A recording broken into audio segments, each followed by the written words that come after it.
Why people who overthink are actually suffering. You know that person who always has a smile ready? The one people describe as so strong. The one who shows up for everyone, but quietly falls apart the moment they're alone. That person might be you. And if it is, I need you to hear something that most people will never say to you. The fact that you're still functioning, still smiling, still showing up, doesn't mean you're okay. It means you've become dangerously good at pretending. And today, we're going to talk about why that happens, what it's doing to you on the inside, and what it actually means about the kind of person you are at your core. Stay with me, because this one is going to hit different. There's a psychological phenomenon researchers call emotional masking. It's not lying exactly. It's something far more complex and far more painful. Emotional masking is what happens when a person learns, usually very early in life, that expressing their true emotional state is either unsafe, unwelcome, or pointless. So they build a mask, a functional, presentable, socially acceptable version of themselves. And here's the terrifying part. After wearing it long enough, they forget it's even there. Psychologist Dr. Gabor Mate spent decades studying emotional suppression, and what he found is haunting. People who chronically suppress their emotions don't just hide their pain from others. They eventually hide it from themselves. They lose the ability to even recognize what they're feeling. They'll sit with a heavy chest, a tense jaw, sleepless nights. And when someone asks, "Are you okay?" their brain automatically, almost reflexively, produces the words, "Yeah, I'm fine, just tired." And the tragedy is, they believe it. Nobody is born pretending. Let that sink in for a moment. Somewhere between the child you were, who cried freely, laughed loudly, and felt everything without apology, and the adult you became. Something happened. For most people who wear this mask, the origin story sounds something like this. You grew up in an environment where your emotions were either too much or not important enough.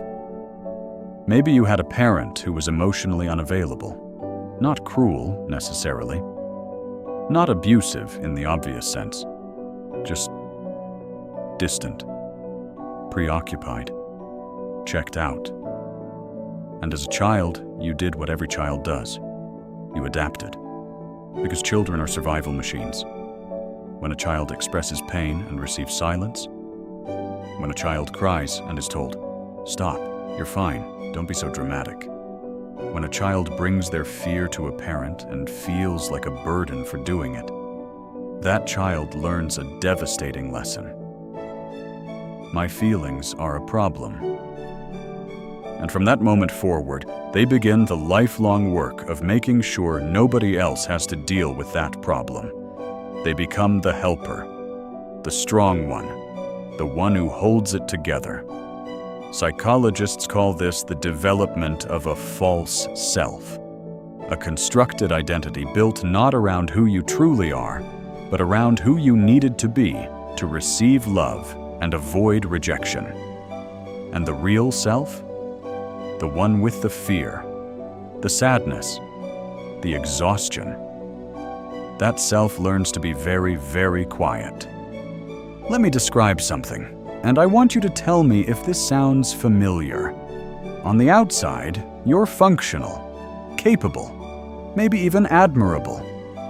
People come to you with their problems. People rely on you. People assume you have it figured out. But on the inside, there's this quiet, relentless exhaustion. Not just physical tiredness, something deeper. A kind of soul-level fatigue that comes from the constant performance of being okay. There are moments, usually late at night, or in the shower, or sitting alone in your car, where the mask slips just a little. and in that sliver of unguarded silence. You feel it all. The grief you never properly processed, the anger you swallowed, the loneliness that exists even when you're surrounded by people, the burning question you're almost afraid to ask yourself. Does anyone actually know me? Not the composed, capable version of you, the real you, the one who is exhausted, the one who is scared, the one who sometimes doesn't know how much longer they can keep doing this.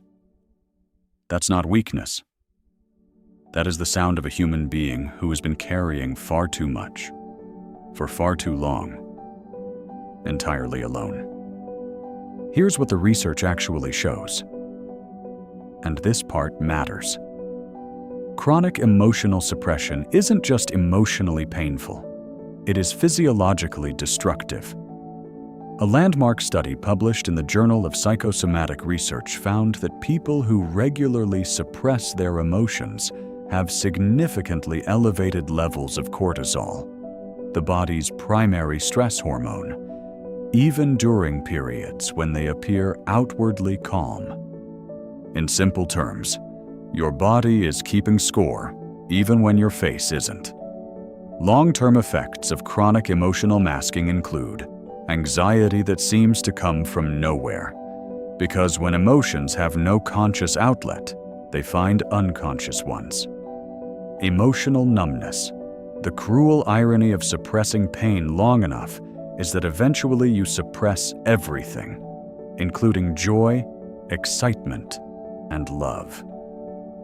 Relationship patterns built on performance. When you've never been loved for who you truly are, only for the composed, capable version, you begin to believe that's the only version lovable.